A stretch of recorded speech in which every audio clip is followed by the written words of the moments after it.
Transformer ce qui est souvent vu comme une obligation, la formation, en une expérience vraiment mémorable et efficace, eh bien c'est le défi qu'on va relever ensemble. On va laisser de côté les processus lents, un peu fastidieux, pour découvrir comment créer un apprentissage qui a un vrai impact. C'est un dilemme que tout le monde connaît, non? D'un côté, il y a ce besoin hyper urgent de faire monter les équipes en compétences, et de l'autre, on se heurte toujours à la même réalité. Créer une formation de qualité, ça prend un temps fou.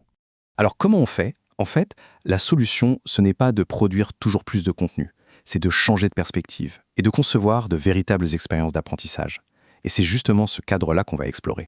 Le vrai problème, au fond, c'est ce sentiment un peu frustrant. On met une énergie folle à créer des formations, et les résultats ne sont pas toujours à la hauteur. Il est vraiment temps de dépoussiérer nos méthodes pour qu'elles répondent aux exigences d'aujourd'hui. Et ça passe par un changement radical de mentalité. L'objectif, ce n'est plus juste de transmettre de l'info, mais de devenir une sorte d'architecte. Un architecte qui conçoit un environnement où chacun peut activement construire ses propres compétences. Justement, pour devenir cet architecte de l'apprentissage, tout commence par les fondations. C'est un peu comme pour un bâtiment. La règle d'or est toute simple, on doit d'abord concevoir, bien avant de commencer à construire quoi que ce soit. Attention, créer vite, ça ne veut surtout pas dire improviser. Bien au contraire, ça exige un plan qui soit limpide. Ces 3 piliers sont la clé. D'abord, bien cerner qui est le public et quels sont ses besoins. Ensuite, fixer des objectifs très concrets, basés sur ce que les gens devront être capables de faire. Et enfin, structurer le tout de manière logique, avec un bon équilibre. Ok, une fois que les fondations sont bien solides, il est temps de donner vie au projet. Et là, l'enjeu, c'est quoi? C'est de transformer des informations qui pourraient être un peu, disons, ennuyeuses, en un contenu qui va vraiment captiver l'attention. Le contraste est assez frappant, pas vrai? Il faut absolument sortir du piège du déversement d'informations passifs. Vous savez, les longs PDF ou les vidéos interminables, pour aller vers des formats qui invitent à l'action. Et ce qui est génial, c'est que créer du contenu dynamique, ça ne veut pas dire qu'il faut tout réinventer. Souvent, l'astuce, c'est de transformer ce qui existe déjà. Un simple PowerPoint, un rapport un peu dense, peut tout à fait devenir un module interactif et visuellement sympa. Alors, un contenu dynamique, c'est super. C'est la base. Mais le vrai déclic, celui qui fait que l'apprentissage s'ancre pour de bon, c'est l'interaction. C'est elle qui fait passer les gens du statut de spectateur à celui d'acteur. L'idée, c'est de faire progresser les participants le long de cette échelle.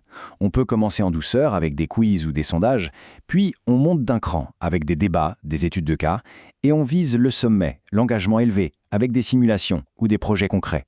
C'est là que les compétences se développent vraiment. Avec ces méthodes, on n'est plus en train de juste consommer de l'information. On l'applique, on en débat, on la vit. Et croyez-moi, pour la mémorisation à long terme, ça fait toute la différence. Bien.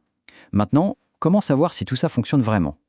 Pour être sûr que l'impact est réel, il nous manque une dernière pièce cruciale, une boucle d'amélioration continue, qui est basée sur l'évaluation.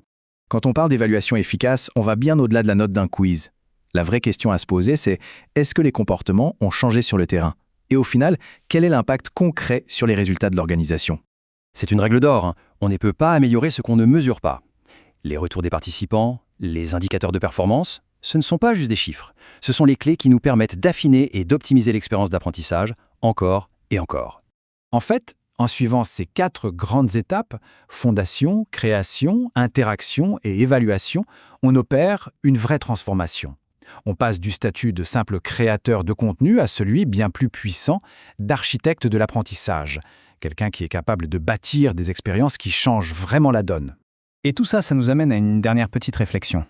Quelle serait la méthode active, l'étincelle qui pourrait transformer une prochaine formation? Comment la rendre plus engageante, plus mémorable, peut-être même inoubliable? La réponse pourrait bien changer la façon dont l'apprentissage est perçu.